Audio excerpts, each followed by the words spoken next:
Union பிரதேசமான டாமுனில் நேற்று நடந்த பிரச்சார கூட்டத்தில் காங்கிரசின் முன்னணி தலைவர் ராகுல் காந்தி பேசினார். காங்கிரஸ் தேர்தல் அறிக்கையில் எண்ணற்ற வாக்குறுதிகள் அளிக்கப்பட்டுள்ளதாக தெரிவித்துள்ளார்.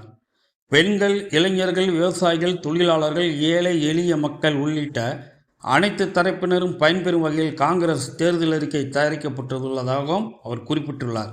ஆனால் பாஜக தேர்தல் அறிக்கையில் இதுபோன்று ஏதாவது ஒன்றையாவது சொல்ல முடியுமா என்று அவர் கேள்வி எழுப்பியுள்ளார். நாட்டில் 25 செல்வந்தர்களை உருவாக்கியதுதான் பிரதமர் மோடியின் சாதனை என்றும், ஆனால் கோடிக்கணக்கான மக்களை செல்வந்தர்களாக மாற்றுவதுதான் இந்தியா கூட்டணியின் நோக்கம் என்றும் ராகுல் காந்தி தெரிவித்துள்ளார். மோடியின் உத்தரவாதம் ஏழை மக்களின் வளர்ச்சிக்கானது அல்ல, அதானி போன்ற பெரும் செல்வந்தர்களுக்கானது என்று குற்றம் சாட்டியுள்ளார். இந்திய மக்களின் வாழ்வாதாரத்தை முன்னேற்றுவதற்காக காங்கிரஸ் கட்சி உத்தரவாதம் அளித்துள்ளதாக, ஆனால் மோடியோ அதானி போன்ற பணக்காரர்களின் வளர்ச்சிக்கு உத்தரவாதம் அளித்துள்ளதாக குற்றம் சாட்டியுள்ளார். மகளிருக்கு மட்டும் 8500 ரூபாய் வழங்கப்படும் என்று காங்கிரஸ் வாக்குறுதி அளித்துள்ளதை குறிப்பிட்ட அவர், மோடியின் ஆட்சியில் நாட்டின் சொத்துக்கள் ஒரு சில பணக்காரர்கள் மட்டுமே குவிக்கப்பட்டுள்ளதாக குற்றம் சாட்டினார்.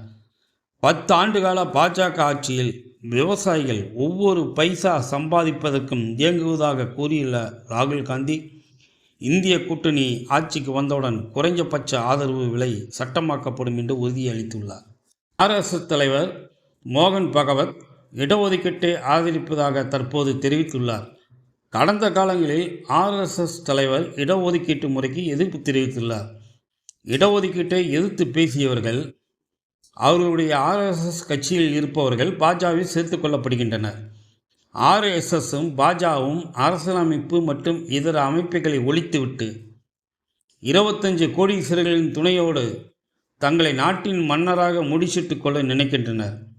பாரதிய ஜனதா கட்சிக்கும் காங்கிரசுக்கும் இடையிலான மோதல் சித்தாந்த ரீதியானது. நாட்டின் அடிப்படை கட்டமைப்பு, அரசியல் சட்டம், அதிலிருந்துதான் பல்வேறு அமைப்புகள் உருவாகியுள்ளன.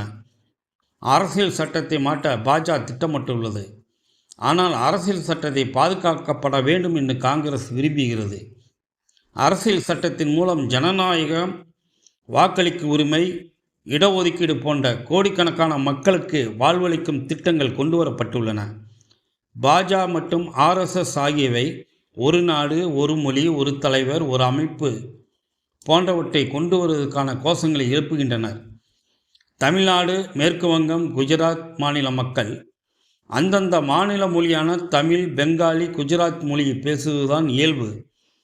ஆனால் நாட்டில் ஒரே மொழி என்று செயல்படுத்தினால் தமிழ், பெங்காலி, குஜராத்தி போன்ற மாநில மொழிகளின் நிலை என்னவாகும்? ஒன்றியத்தில் காங்கிரஸ் ஆட்சி ஏற்பட்டதும் பெண்களின் வங்கி கணக்கில் ஆண்டுதோறும் 1 லட்சம் செலுத்தி லட்சாதிபதி ஆக்குவோம்.